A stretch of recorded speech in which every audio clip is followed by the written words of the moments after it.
Carlos, los 80, menuda bicicleta era esa, ¿eh? Bueno, en esa bicicleta seguimos tú y yo dando pedales, porque no nos queremos caer de una bicicleta que al fin y al cabo era la de la libertad, recién estrenada, la de la democracia, que había costado trabajo conseguir, y la de ese sistema de convivencia que algunos no saben defender y otros no saben valorar. En esa bicicleta empezamos a andar en los años 80 y a mí, desde luego, no me van a bajar de esa bicicleta así como así. Y estuvieron a punto Y a ti tampoco. de pincharle una goma, ¿no? Hasta mucho más tarde de lo que la gente se cree.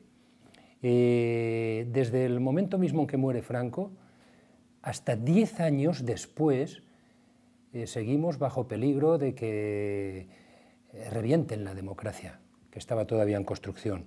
De hecho, hay un episodio que yo recuerdo aquí, pero que en su día nadie conoció, que es cuando intentan literalmente esos golpistas que ya se habían reconvertido en terroristas puros y duros, intentan reventar a la familia real, a la cúpula del ejército y al gobierno entero en un desfile en La Coruña, en un 30 o un 31 de mayo.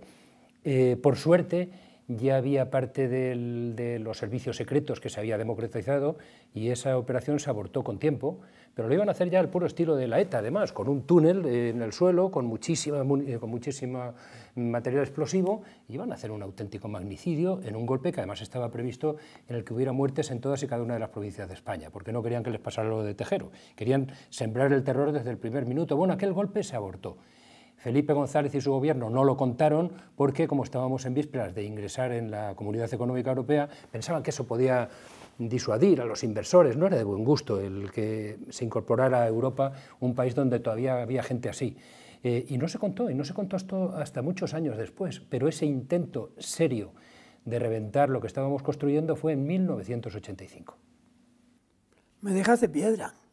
Sí, pero tú conoces esta historia. Sí, pero ¿sabes No la conoció todo el mundo, pero tú sí la conocías. ¿No te parece que eso que estás diciendo contradice el lugar común que nació a mediados de esta década, del 2000, en virtud de la cual todo había sido una componente?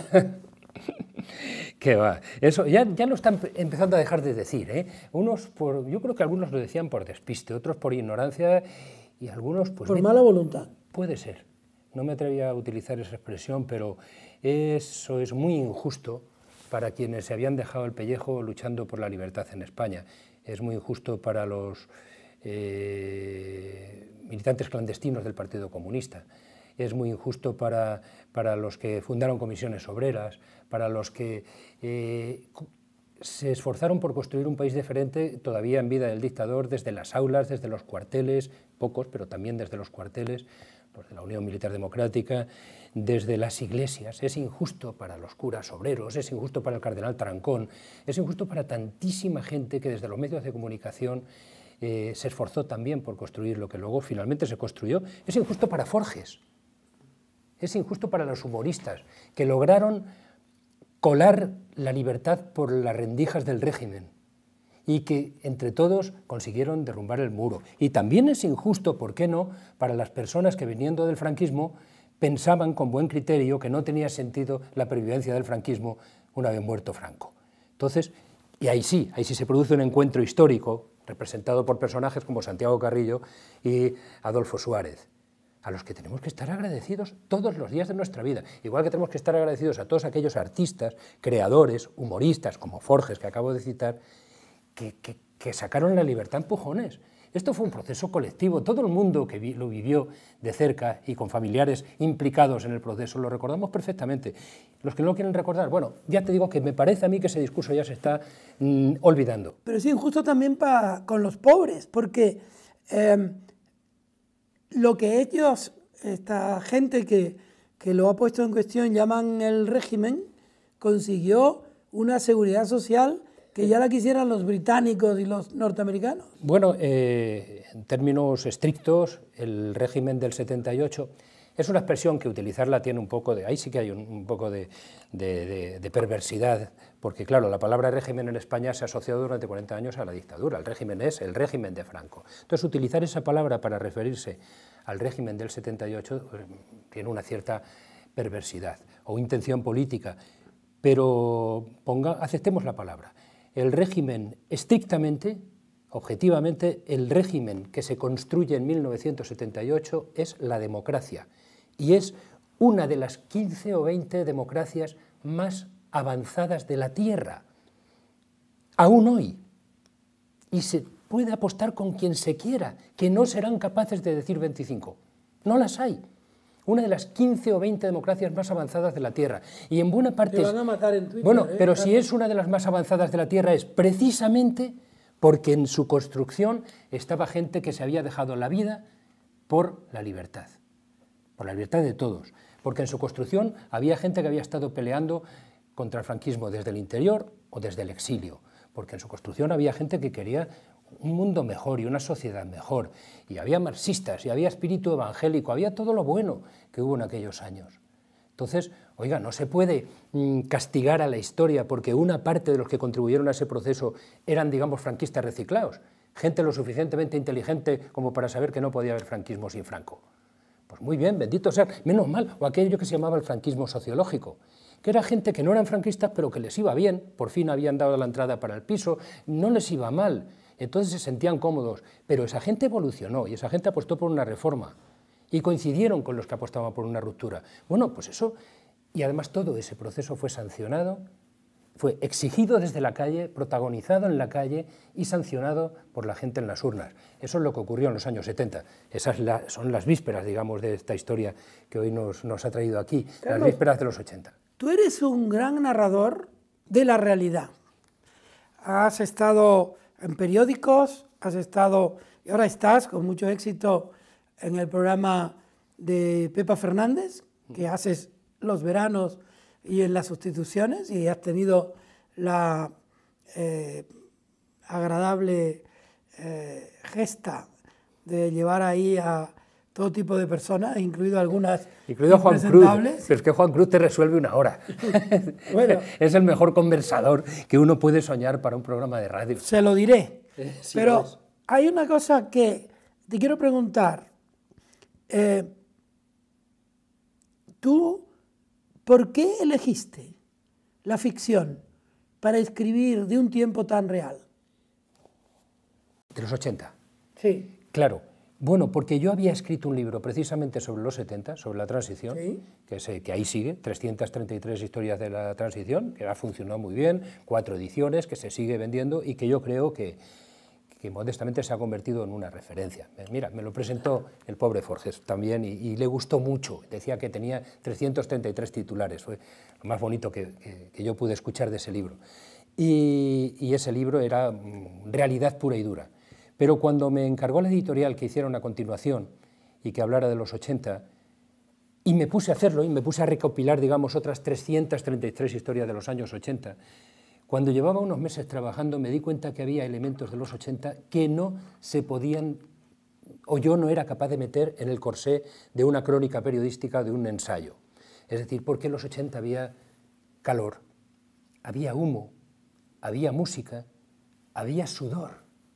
Había sábanas mojadas, había noche, había días enteros sin dormir, había una generación que estaba disfrutando la libertad a tope y que vivían casi como en unas continuas vacaciones, a pesar de que muy jóvenes se incorporaban al mercado laboral, a diferencia de ahora. Gente que estaba trabajando, que estaba teniendo responsabilidades desde muy jóvenes, pero que vivían en una continua alegría, en horas de trabajo y fuera de horas de trabajo. Entonces, todo eso, contarlo en un ensayo, pues yo no llevaba, ya te digo, varios meses trabajando, pero no me sentía cómodo. Y de repente un día se me encendió una bombilla, me acordé del avión, me acordé de César, del pianista del avión, y pensé, y además fue así, fue literal, me despierto a las 6 de la mañana para ir a la radio, y digo, esto lo va a escribir César. Esto lo va a contar César, que César tenía entonces la edad que tengo yo ahora, con lo cual tenía criterio y punto de vista suficiente. Y esta historia la va a contar César, que tenía muchos tiros dados en los 80. César, el pianista real de un local real, que era el Avión Club, que era un bar de la calle Hermosilla, donde también fue visto ocasionalmente un joven periodista llamado Juan Cruz. Entonces, lo va a contar César. Y esa misma mañana escribí a la editora para pedirle una cita. Y ese mismo día, a mediodía, comiendo en casa de José Miguel Utande, un escultor amigo, lo comenté. ¿Qué os parece si en lugar de escribir otras 333 historias de los 80, hago una novela y cuento los 80 desde el avión y que tenga protagonismo el pianista? Y a todos les pareció bien, porque de otras cosas, dice, por mala que sea la novela, siempre será mejor que esos libros que escribir los periodistas, ¿no? ¿Eso te dijeron? Sí. Pero me lo dijeron con cariño, luego bueno. lo han devorado y... Siempre dicen eso con cariño de los periodistas, los que no son periodistas, pero también ahora los que lo son. El Avión Club, cuéntanos qué pasaba allí dentro cuando tú lo veías en la realidad y cómo lo trasladaste a la ficción. Pues por el Avión Club pasaba la historia, como por cualquiera de los 150.000 o 200 bares, cafeterías, restaurantes, pubs, discotecas, locales de ocio y de encuentro que había entonces en España. Pasaba la historia de un país que, como te comentaba, estaba empezando a ejercer la libertad, y entonces la ejercía con ganas. Pasaba la mezcla de una ciudad como Madrid. Había un club, veníais canarios, pero también veníamos los de Almería y nos juntábamos con vascos y con catalanes, y cada vez que digo una palabra, un punto geográfico, le pongo enseguida una cara, y navarros y aragoneses. Venía gente de toda España, porque Madrid ya sabes que no es... Madrid es cosmopueblita, no es cosmopolita, nunca ha sido cosmopolita. ¿Cosmopueblita? Sí, es cosmopueblita, que somos de cada uno de su pueblo. Y siempre lo ha sido, y en los 80 más, porque en los 80 había mucha mezcla. En Madrid no hay esa estratificación social tan marcada que hay en otras capitales europeas o incluso en ciudades españolas como Barcelona. Es mucho más permeable. Entonces la gente sube, baja, se mezcla. Tú antes tenías el libro abierto por una página donde aparecía mucha gente mezclada. No me hagas spoiler. Pero es que se mezclaban, es que se mezclan cada día. No, por tanto, en el avión había libertad, y había encuentro, y había una sociedad en movimiento, y había un elemento de alegría de vivir sin el cual no se puede explicar los años 80. Y no se puede explicar poniéndole nombres supuestos. Tienen que salir los nombres verdaderos en una ficción. Bueno, hay una mezcla. Yo, en esa página que te refiere, aquí están. Obviamente no estaban ahí, pero estaban Goya, Picasso, Lorca o Alberti. Sí estaba el gran Ricardo Cantalapiedra, que entonces era redactor en Diario 16 y que fue un gozoso compañero nuestro. Empezó en Radio El País a escribir. En Radio El País, sí, justamente. En Radio El País, sí. Aquí sale Radio El País. Está Eduardo Arroyo, Jaime Urrutia, Joaquín Sabina, Carmona, Los Ketama, Camarón. Bueno, está la canción de Camarón, no estamos locos, que sabemos lo que queremos, vive la vida igual que si fuera un sueño. Ahora vuelvo a ese verso, pero aparece Prince, el Vicente Calderón, el flamenco, el jazz. Claro. En la calle de Alejandro González se cruza con Ramón Mendoza, el presidente del Real Madrid, que viene con un cochazo, con Paco Nieva, el director de teatro, que llega caminando con Pajarita, Federico Jiménez Los Santos. En un Seat Panda. Y después viene Emmanuel Kant. Esto parece una página dedicada a Juan Cueto, porque Juan Cueto mezclaba todo y estaba siempre diciendo que la cultura de los 80 fue mezcla. Juan Cueto pertenece a un grupo de poetas y escritores y nocturnos que fueron al avión antes de que lo pisáramos tú y yo. Yo no llegué a coincidir, pero él sí.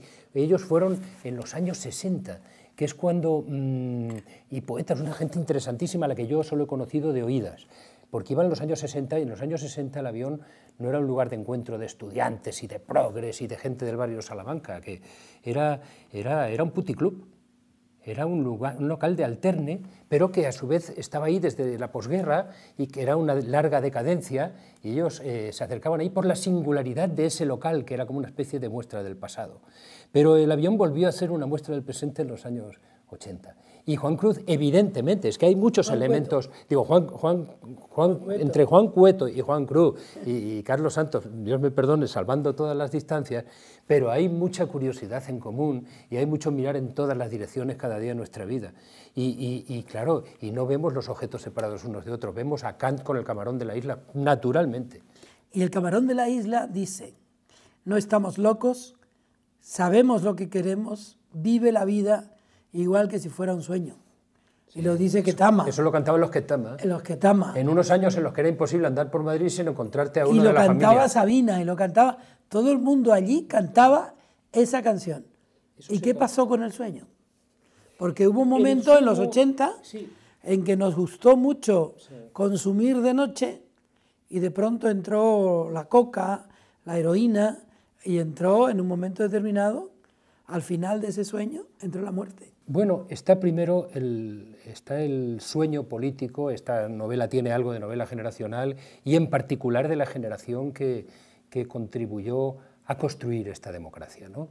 Entonces hay un elemento, ese desencanto del que se venía hablando antes. Sí, hablas también. Se venía hablando antes de tiempo. En la novela algunos columnistas hablas del desencanto con mucha ironía. Hablaban de desencanto cuando todavía estaba todo el mundo encantado, pero sí que hay un elemento de distanciamiento entre los ciudadanos que habían vivido con ilusión ese proceso y los nuevos representantes políticos ya a finales de los 80, a partir del referéndum de la OTAN, aparece el pragmatismo, aparece el oportunismo, ese pragmatismo tan acusado que tuvo siempre Felipe González y que a la gente le parecía bien, y luego le seguían votando una y otra vez hasta muchos años después. Aparece el oportunismo de un Fraga que, a pesar de que defiende la Alianza Atlántica, también aparece Fraga ahí. O sea, aparecen varios ismos que son enfermedades del sistema democrático que aún seguimos sufriendo, que producen un distanciamiento entre los ciudadanos y los representantes políticos. A mí me gusta recordar la palabra representantes políticos, porque lo eran en origen y deberían seguirlo siendo ahora mismo. Entonces eso se empieza a producir y ya se ven ciertos síntomas. Se ven ese consumo que tú haces referencia a la droga y que lleva a la muerte a una generación entera de jóvenes con las que estamos todavía en deuda. No supo la sociedad así dar respuesta a ese problema. Pero ese consumismo se produce también en todos los demás sectores, es decir, la gente deja de ir a misa los domingos y empieza a ir al Prica, empieza a ir a las superficies comerciales, empiezan a cambiar la cultura y empiezan a hacer una cultura del consumo, y se convierten además en espejos en los que se mira la sociedad personajes como Mario Conde. Hoy me lo encontré por la calle. Yo nunca me había encontrado a Mario Conde por la calle, porque en un tiempo, decía Vicente, ese hombre nunca pisaba el suelo. No siempre tenía las suelas de los zapatos como si los hubiera acabado de comprar. Y hoy lo vi caminando por la calle. Me resultó, pensando en tu libro, como un ejemplo de emblemas oscuros de esa época. Es que lo llegó a ser esa generación que 10 minutos antes soñaba con la libertad y con la igualdad. Empezó a soñar con el dinero. Soñaban con dar un pelotazo.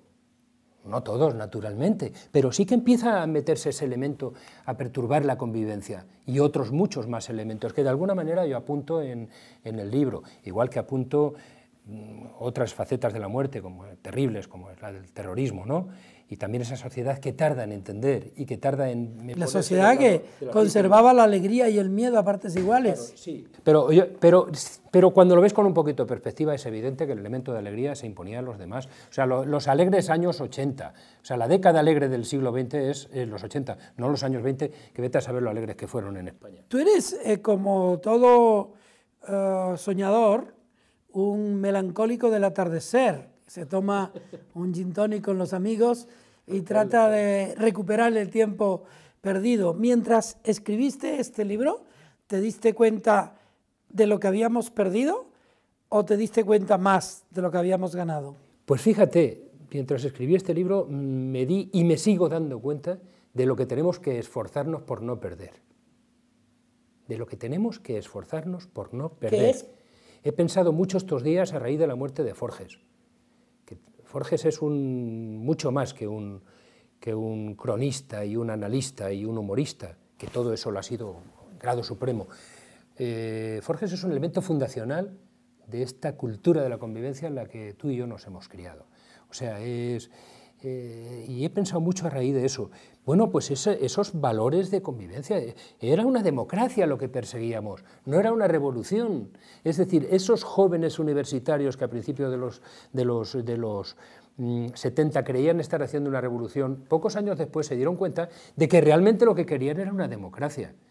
Pero ojo, en una democracia tiene que mantenerse viva la libertad de expresión, tiene que mantenerse viva constantemente la crítica al poder, las exigencias a quienes te representan, tienen que estar a la altura de la gente quienes nos representan, naturalmente, tienen que funcionar los mecanismos de recambio con mayor agilidad de cómo funcionan, en fin, tiene que estar presente de manera constante la sociedad civil. Esa es otra de las cosas que me he dado cuenta al hacer este libro. Fórgese sociedad civil, un humorista es sociedad civil, la prensa es sociedad civil. Tú eres sociedad civil. Los abogados de Atocha eran sociedad civil, somos. Pero esa sociedad civil en los años 80, 90, delega en unos políticos que se profesionalizan, y ahora es cuando la echamos de menos. Yo la echo de menos y creo que hay un montón de elementos de esa cultura de la convivencia que se construyó en España que debemos intentar conservar. Te dejo con una frase o verso de Jorge Cafrune que sentí leyendo tu libro. Lindo haberlo vivido para poderlo contar. Pues mira, lindo haber podido escribir este libro si luego lo va a leer una persona con la sensibilidad de Juan Cruz. Gracias, Carlos Santos.